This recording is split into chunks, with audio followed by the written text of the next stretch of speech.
చిరంజీవి గారు మనతో ఉన్నారు. చిరంజీవి గారు ట్రెజరర్గా పనిచేస్తున్నారు. మీరు చాలా కీలకమైన పోస్ట్ ట్రెజరర్. మరి ఆ పోస్టుకు రిజైన్ చేయాల్సిన పరిస్థితి ఎందుకు వచ్చింది? అక్కడ ఉన్న వివాదం ఏంటి? డబ్బులు ఏమైనా అవకతవకలు జరిగినాయా? అట్లా ఏమైనా ఇబ్బందులు ఉన్నాయా? ట్రెజరర్గా మీరు అంత కీలకమైన బాధ్యతని ఎందుకు రాజీనామా చేయాల్సి వచ్చింది? అయితే మేము డిసెంబర్లో ఎప్పుడైతే మేము ఎన్నికయ్యామో, ఎన్నికైన తర్వాత ఆ ఎన్నికైన దగ్గర నుంచి మేము కమిటీ మీటింగ్లు పెడుతూ వస్తున్నామండి. పెడుతూ వచ్చినప్పుడు సుమలత మాస్టర్ గారు చేసిన బిగ్గెస్ట్ క్రైమ్ ఏంటంటే మినిట్స్ ట్యాంపరింగ్. మినిట్స్లో మేము ఏదైతే ఒక కమిటీ మీటింగ్లో ఏదైతే మాట్లాడుకుంటామో దాన్ని యాజ్ ఇట్ ఈజ్గా మినిట్స్లో రాయాలన్నమాట. ఇప్పుడు ఈరోజు నిర్ణయాలు తీసుకున్నాము, దీన్ని కమిటీలో రాసి అందరూ సంతకాలు పెడతాం. అది ట్యాంపరింగ్ చేశారు మేడం. ఏదైతే మేము ట్యాంపరింగ్ మీన్స్ అదే ఇప్పుడు ఇక్కడ ఏదైతే మేము మాట్లాడుతున్నామో అది యాజ్ ఇట్ ఈజ్గా అక్కడ మ్యాటర్ ఉండదు. దానికి ఆవిడికి అనుగుణంగా రాసుకుంటారు అవి. సో ఇలా ఎందుకు అసలు యాక్చువల్గా అసోసియేషన్లో అడ్మినిస్ట్రేషన్ టోటల్గా చూసుకోవాల్సింది జనరల్ సెక్రటరీ. ఉత్తరాలు రాయడం కానీ ఉత్తరాలు తీసుకోవడం కానీ అడ్మినిస్ట్రేషన్ టోటల్కి హెడ్ జనరల్ సెక్రటరీ మాత్రం. సో ఫైనాన్షియల్ ఇష్యూ ఏమైనా ఉంటే నేను. సో ఇది ఏదన్నా సరే ఒక డిసిషన్ తీసుకోవాలనుకున్నప్పుడు ప్రెసిడెంట్ గారు ఆధ్వర్యంలో తీసుకునే వాళ్ళం, అది మాట్లాడుకునే వాళ్ళం. ఇది ఏదైతే ఒక ప్రాసెస్ ఉందో అది అలా కాకుండా సరే ఆవిడ ఫస్ట్ టైం లేడీ గెలిచారు, సరే ఆవిడ ఎలా అంటే అలా ఆవిడ అనే మాటలకే మేము అగ్రి అవుతూ వచ్చాం. సో అట్లా వస్తున్నప్పుడు మేము కమిటీలో ఏదైతే మేము మాట్లాడుకుంటామో ఎగ్జాక్ట్గా అది యాజ్ ఇట్ ఈజ్గా మినిట్స్లో ఉండదు. ఆవిడకి ఇష్టం వచ్చినట్టు రాసుకోవడం. ఇంకోటి ఇందులో మెయిన్ థింగ్ ఏంటంటే ఈ యాజ్ ఎ క్యాషియర్గా నేను మాట్లాడుకునేది రికార్డ్ అవ్వటం కానీ అలాంటి ప్రక్రియ అలాంటివి ఇప్పుడు ఈ మధ్య కాలం మేము పెట్టాము. అంటే కమిటీ మీటింగ్ అంత ఉండదు సార్. కమిటీ సభ్యులు అంటే కొంతమంది షూట్లో ఉన్న వాళ్ళు రారు. ఒక 17 మంది కూర్చొని ఒక అసోసియేషన్కి సంబంధించిన ఒక చర్చ మాత్రమే అది. దానికోసమని ఇప్పుడు వీడియోగ్రాఫర్ ఇవన్నీ మళ్ళీ అదనం ఖర్చే కదా సార్. సో దానికి అంత ఇంపార్టెన్స్ ఉంటుంది. మీకు జీబీ అని అంటారా, జీబీలో ఎవరేం మాట్లాడుతున్నారో దానికి మొత్తం వీడియో మేకింగ్ అదంతా ఉంటుంది, అది వేరే టాపిక్. ఇక్కడ ఏమవుతుందంటే ఎక్కడైతే కమిటీలో ఏదైతే మేము మాట్లాడుకుంటామో అది అసోసియేషన్ బాగుపడడానికి కావచ్చు, మెంబర్లకు ఏదైనా మంచి చేయాలని కానీ, మెంబర్లు ఎవరన్నా దారి తప్పి మా రూల్స్ తప్పిపోతున్నప్పుడు వాళ్ళకు ఫైన్ వేయడమో సస్పెండ్ చేయడమో ఏదో ఒక కార్యక్రమం అయితే అక్కడ మీ అసోసియేషన్ డెవలప్ కోసమే మాట్లాడతాం అక్కడ. సో ఇక్కడ ఈ టాపిక్లు మాట్లాడుతున్నప్పుడు వాళ్ళకు మా ప్రెసిడెంట్కి ఎవరైతే ఓట్లు వేసి వెనుక ఉండి గెలిపించారో వాళ్ళకు మాత్రము ఒకలాగా, వాళ్ళకు సంబంధం లేని వాళ్ళకు కంప్లీట్ ఆపోజిట్ లాగా ఈ విధంగా అసోసియేషన్ ముందుకు పోతున్నప్పుడు మేము దాన్ని ప్రశ్నించడం జరిగింది. మేడం అది కాదు, మనం ఎవరైనా సరే మన తానా అని కాదు, ఎవరైనా తప్పు చేస్తే తప్పు, ఒప్పు అంటే ఒప్పు, ఉన్నది ఉన్నట్టే చెప్పాలి కదా సార్, ఉన్నది లేనట్టుగా క్రియేట్ చేయలేదు కదా. సో ఈ విషయంలో మేము క్వశ్చనింగ్ చేయడం అనేది ఎప్పుడైతే ఉందో అది ఆవిడకి నచ్చలేదు.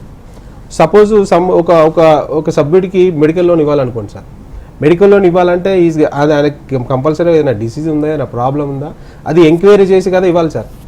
అది లేకుండా ఆవిడికి సంబంధించిన వాళ్ళు, ఆవిడికి ఓటేసి గెలిపించిన వాళ్ళకైతే గుడ్డిగా ఇచ్చేయాలి మేమిద్దరం కూడా.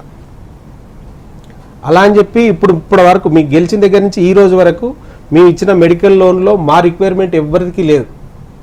ఆవిడ రిక్వైర్మెంట్నే మేము ఆపోదించామా తప్ప మేము ఎప్పుడు కూడా మా పర్సన్కి ఇవ్వాలి, మీ పర్సన్కి ఇవ్వాలి అట్లా ఎప్పుడు లేదు. ఇవ్వాలి. అక్కడ వర్గాల్లాగా ఉన్నాయా? అంతే సార్. అంటే వర్గాలు అంటే ఓటేసిన వారు అలా మనకు కనిపించరుగా, ఓటేసే వాళ్ళు తెలుస్తుందా గ్రూప్గా? అట్లా కాదు సార్. అంటే ఇప్పుడు వీళ్ళకి సపోర్టివ్గా ఎవరైతే ఉన్నారో వాళ్ళందరినీ వెనకేసుకొస్తూ ఉంటుంది. ఎవరైతే ఎదురుగా వీళ్ళకి ఆపోజిట్గా ఎవరైతే వీళ్ళకి అసలు ఆపోజిట్గా నిలబడదు సార్. న్యాయాన్ని న్యాయం అని చెప్పొద్దు, వాళ్ళు ఏది చెప్తే గుడ్డిగా వినుకుంటూ పోవాలంటే నా వల్ల కాలేదు సార్. సో ఇంకో విషయం ఏంటంటే మేము 17 మంది ఉంటాం సార్ ఒక కార్యవర్గంలో. 17 మందిలో 10 మంది రిజైన్ చేశారు అంటే అసలు నైతికంగా అది కోల్పోయింది కదా సార్, ఆ సంస్థనే కోల్పోయినట్టు కదా, డిజాల్వ్ అయిపోయినట్టే కదా.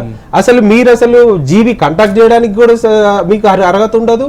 ఇప్పుడు ప్రెసిడెంట్ ఎప్పుడు పవర్ఫుల్ అవుతుంది అంటే కమిటీ అంతా ఉన్నప్పుడే యువర్ ద పవర్ఫుల్. ఇప్పుడు కమిటీయే 10 మంది పోయిన తర్వాత అసలు మీరు జీబీ కాల్ఫర్ చేయడానికి లేదు. మీరు ఒక వ్యక్తిని ఆఫీస్ బేరర్ని అసలు సస్పెండ్ చేసే రైట్ ఎట్టి పరిస్థితుల్లో లేదు. ఫెడరేషన్ అదే చెప్తుంది. ఇప్పుడు మీరు ఏమంటున్నారు, సరే ఇప్పుడు నా మీద కానీ ఇప్పుడు సీనన్న మీద కానీ ఒక అభియోగం వేస్తున్నారు కదా, అభియోగం వేస్తున్నప్పుడు దానికి సంబంధించిన ఒక ఫండమెంటల్ రూల్ ఉంటుంది సార్. ఇప్పుడు ఒక 30 రోజులు ఒక కమిటీ వేయాలి. కమిటీ కోసం ఒక 10 మందిని సెలెక్ట్ చేసి ఒక కమిటీ వేసి నువ్వేం తప్పు చేశాను, ఇతరేం తప్పు చేశాడు అనే దాని మీద సుదీర్ఘంగా చర్చించి దానికి సంబంధించిన ఏమన్నా ప్రూఫ్స్ ఏమన్నా, ఇప్పుడు నేను మిమ్మల్ని ఉట్టిగానే మీరు తప్పు చేశారు అనడానికి రైట్ ఎట్లుంటుంది, ఉండదు కదా సార్. దానికి సంబంధించిన ప్రూఫ్లు పెట్టాలి. ప్రూఫ్లు పెట్టి మీరు ఈ తప్పు చేశారు, దీనికి సంబంధించి నేను యాజ్ ఏ రూల్ ఫాలో అవుతూ ఒక కమిటీ వేశాను. ఇది ఇప్పుడు ఇక్కడ ఏమవుతుందంటే ఆఫీస్ బేరర్ అన్నప్పుడు నా మీద మీకు కక్ష ఉందనుకోండి, మీరు ఏదైనా మాట్లాడతారు. మీ మీద నాకు కక్ష ఉందని నేను ఏదైనా మాట్లాడతాను. అందుకోసమనే మన ఇద్దరికి సంబంధించిన ఒక కమిటీ వేస్తారు. ఒక కమిటీలో ఒక క్లియర్గా అంటే వాళ్ళు మీ తరపున నా తరపున చెప్పరు, యాజ్ ఈజ్ గా జెన్యున్ గా ఫ్రాడ్ జరిగిందా జరగలేదా, ఉందా లేదా అని చెబుతారని ఒక కమిటీ వేస్తారు అసలు యాక్చువల్గా. ఇప్పుడు అలాంటిది అసలు ఇక్కడ జరగలేదే. నువ్వు డైరెక్ట్ గా దొంగ అని క్లాత్ కాల్ చేసి మీద వేసేస్తే అది ఎట్లా అవుతుంది? అది నేనేమంటున్నా అంటే ఇప్పుడు నేను as a first time cashier గా పోటీ చేశా. ఈ గతంలో నా మీద చిన్న ఎలిగేషన్ కూడా లేదు మా యూనియన్ లో. ఓకేనా సార్? నేనేమంటున్నా అంటే అందరూ కూడా మంచి చేయడానికే వస్తారు ఇక్కడికి, చెడు చేయాలని ఎవడు రాడు. మీరు ఒక్కరే ఇప్పుడు ఆవిడ ఎట్లా పోర్ట్రేట్ చేసుకుంటుందంటే ఆవిడ ఒక్కతే మన ఝాన్సీ లాగా లక్ష్మీబాయి లాగా మనకేదో స్వాతంత్రం తీసుకొచ్చిన అట్లలాగా పోర్ట్రేట్ చేసుకుంటూ పోతే కాదు కదా సార్. ఇప్పుడు నేనేమంటున్నా అంటే మీరు వెళ్ళి ఏదైనా చేయొచ్చు, ఎలిగేషన్ వేస్తే దానికి సంబంధించిన ప్రూఫ్లు పెట్టాలా, ఒక కమిటీ వేయాలి, దానికి సంబంధించిన ఫండమెంటల్ ఒక రూల్ ఉంటుంది. అవేమి పాటించకుండా నీ ఇష్టం వచ్చేసినట్టు అసలు రాజీనామాలు అంటే రాజీనామాలు చేయడానికి వచ్చిందంటేనే నీ పరువు పోయినట్టు కదా. ఇప్పుడు నువ్వు ఆవిడ ఎప్పుడు కూడా ఏకపక్ష నిర్ణయాలు తీసుకుంటూ ఆవిడ చెప్పింది వినాలి, ఆవిడ చెప్పిందే చేయాలి అని అంటే మా వల్ల కాదు సార్, 100% అవ్వదు. ఎందుకంటే ఇది అట్లా ఆవిడ చెప్పినట్టే నడవాలి అని అంటే అదేదైనా వాళ్ళ ఇంట్లో నడుస్తుంది, కానీ ఇక్కడ ఇది అసోసియేషన్ కాదు సార్. అసోసియేషన్లో నీ ఇష్టం వచ్చినట్టు నడవదు. అంతేగాని ఇప్పుడు ఇక్కడ ఎవరైతే గెలిచామో మాతోనే పని చేయాలా, ఎవరైతే ఓడిపోయారో వాళ్ళతో పని చేస్తారంటే అది కరెక్ట్ కాదు కదా సార్. సో నేనేమంటానైతే ఎవరైతే గెలిచారో వాళ్ళతో మీరు పని చేయాలా. సో మీరు పదే చెప్పాం, మేము మాకు అసలు ఫస్ట్ ఎలక్షన్లో గెలిచిన తర్వాత మాకు 3 నెలలకు ఒకసారి జీబీ పెట్టాలి సార్. జీబీ ఎందుకు పెట్టట్లేదని అడిగాం. ఆ మాట అడగకూడదు. అంటే వాళ్ళు ఏంటంటే ఎలక్షన్లో గెలవడానికి మా యూనియన్ మెంబర్లో ఎవ్వరు కూడా మాకు ఇన్సూరెన్స్ కావాలి జానీ మాస్టర్, మాకు ఇన్సూరెన్స్ చేపియని ఎవరు అడగలేదు సార్. వాళ్ళు గెలవడానికి వాళ్ళు అనౌన్స్మెంట్ చేసుకున్నారు, మేము ఇన్సూరెన్స్ తీసుకొస్తాము అని. పథకాలు అమలు చేస్తారు, పథకాలు ఉంటాయి కదా సార్ జనరల్. ఆ పథకాలు చెప్తారు. వాళ్ళు చెప్పారు మా డాన్సర్లు ఎవ్వరు కూడా మాకు ఇది చెయ్యండి, మాది ఇది కావాలని ఎవ్వరు అడగలేదు కూడా. సో వాళ్ళకై వాళ్ళు చేశారు కదా. చేసిన తర్వాత జీబీ పెట్టాలి, 3 నెలలకు ఒకసారి జీబీ పెట్టాలి. జీబీ ఎందుకు పెట్టట్లేదు మేడం, జీబీ ఎందుకు కండక్ట్ చేయట్లేదు సభ్యులు అడుగుతున్నారు.